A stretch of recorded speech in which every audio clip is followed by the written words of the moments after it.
Hello dear student, কেমন আছো? I hope প্রত্যেকে শুধু ভালো নয়, ভীষণ ভালো আছো। স্ক্রিনের ওপর কোন পরিমাপের ধারণার একটা কোশ্চেন দেখা যাচ্ছে, তাই না? ত্রিকোণমিতি। এই প্রশ্নটা কি বলেছে দেখো। একটি ঘড়ির কাঁটা, একটি ঘড়ির মিনিটের কাঁটার দৈর্ঘ্য 25 সেন্টিমিটার। 30 মিনিটে কাঁটাটি কত সেমি পথ অতিক্রম করে? তার মানে মনে করো এই হচ্ছে আমার মিনিটের কাঁটা। ওকে, এখান থেকে যাত্রা শুরু করলো। সাপোজ এখানটা 12 বাজলো। যাত্রা 30 মিনিটে কত দূর যাবে?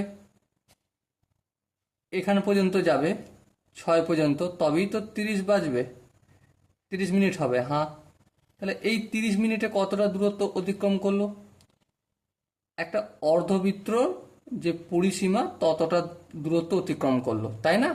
হ্যাঁ, তাহলে অর্ধবৃত্তর পরিসীমা সমান কি? 2πr/2। হ্যাঁ ঠিক। অর্ধবৃত্ত মানে কি? এখান থেকে এখান পর্যন্ত পুরোটা হলে 2πr আর হতো, কিন্তু এখান থেকে অর্ধেকটা গেছে, 30 মিনিটে অর্ধেকটাই যায়। তাহলে সেই জন্য 2 দিয়ে ভাগ দিলে হয়ে গেল। তাহলে এই দুই কেটে গেল। তাহলে কি হলো? পাই মানে 22/7। আর আর মানে ব্যাসার্ধ। ব্যাসার্ধ বলতে ঘড়ির কাঁটাটা। এবারে ঘড়ির মিনিটের কাঁটাটার দৈর্ঘ্য কত? 25। এখানে আমি 25 লিখলাম। ওকে, এবার দেখো 25কে যদি 2 দিয়ে গুণ করি, 25 2 × 50 শূন্য, ফের 25 2 × 50, 50 আর 5 55/7। ভাগ করে দিই একটু, এত সেমি। এবারে 550, 7 8 56, 7 7 49, 4 10 9 49, 9 কদে 15, 9 10 11 12 13 14 15, 6 দিতে 4 5 5 16, আর এখানে শূন্যটা নামলো। 7 8 56, 8 খাওয়ালাম, 5 10 56। এখানে কি হবে? 6 কদে 10, 4 দিতে, তাহলে 78.4/7 সেমি দূরত্ব অতিক্রম করবে। কতটা? 78 আচ্ছা, এখানে আবার পয়েন্টে উত্তর দিয়েছে। চলো, পয়েন্টে যদি উত্তর দেয় তাহলে আমাকে এইভাবে করতে হবে। 78 তো ছিল, তারপর দশমিক খাওয়ালাম, এই শূন্য হলো।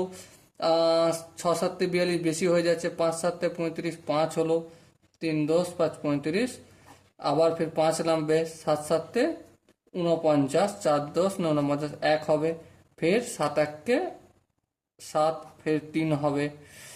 ঠিক আছে, এরকম ভাবে চলতে থাকবে। ওকে, সো দেখো এখানে যে অপশনগুলো রয়েছে, 78.54, 78.75, 80.12 আর 75.87 সেন্টিমিটার। এর মধ্যে দেখো অপশন এটা, দেখো তো অপশন এটার কাছাকাছি যাচ্ছে। ঠিক আছে, সো অপশন এটা হবে সঠিক আনসার। ওকে, আই হোপ অঙ্কটার কনসেপ্টটা তোমরা বুঝতে পেরেছো। যদি কোনো জায়গায় ডাউট থাকে যে দাদা এই জায়গাটা একটু ভালো করে বোঝাতে হবে, তার জন্য কি করতে হবে? কমেন্টে জানাতে হবে। ওকে, সো দেখা হচ্ছে পরবর্তী সেশনে। ততক্ষণ পর্যন্ত ভালো থেকো, সুস্থ থেকো এবং জয় হিন্দ।